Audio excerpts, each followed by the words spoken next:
In 1969, NASA landed humans on the moon. But here's the shocking part.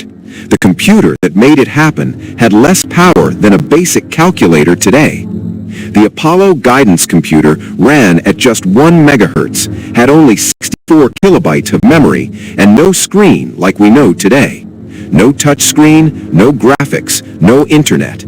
Yet, it calculated trajectories, controlled descent, and brought astronauts back safely, all in real time. Meanwhile, your smartphone performs billions of operations per second and struggles with battery life. This proves one thing. It's not about powerful technology.